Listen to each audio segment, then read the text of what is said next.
कि हम अच्छे काफी दोस्त थे एक टाइम हाँ। पे, मतलब 2-3 महीने की बड़ी अच्छी दोस्ती। हाँ। बहुत कम एज, उनकी भी मेरी भी। पवन सिंह और रानी चटर्जी के बीच कैसा था रिश्ता? जी हाँ दोस्तों, आपका स्वागत है मेरे चैनल औसम भोजपुरी पर। वीडियो को पूरा देखिएगा। वीडियो पसंद आए तो वीडियो को लाइक और चैनल को सब्सक्राइब कीजिएगा।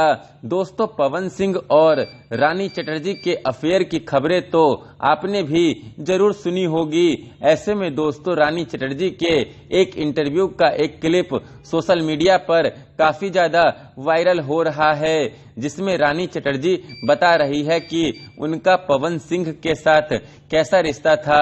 दोस्तों, इस वायरल क्लिप में रानी चटर्जी बता रही है कि स्टार्टिंग के दौर में जब मैं और पवन जी काफी छोटे थे, तब पवन जी और मेरे बीच काफी अच्छी दोस्ती थी और हम दोनों एक दूसरे से काफी बातचीत भी किया करते थे फोन पर। तब मेरी माँ को पवन जी से फोन पर मेरा बात करना अच्छा नहीं लगता था।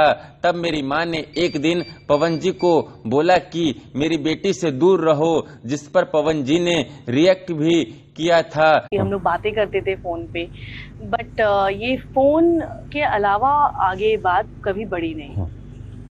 साथ ही वो इस वायरल क्लिप में बता रही है कि हम दोनों के बीच का रिश्ता फोन पर बात करने से आगे कभी बढ़ा ही नहीं। दोस्तों, मुझे ये तो नहीं पता कि ये इंटरव्यू कब का है, पर इस इंटरव्यू का यह क्लिप सोशल मीडिया पर खूब ज्यादा वायरल हो रहा है, इसीलिए मैंने आप लोगों को इस वायरल क्लिप के बारे में बताया। खैर, फिर मिलते हैं दोस्तों किसी नए वीडियो में। वीडियो पसंद आए तो वीडियो को लाइक और चैनल को सब्सक्राइब कीजिएगा।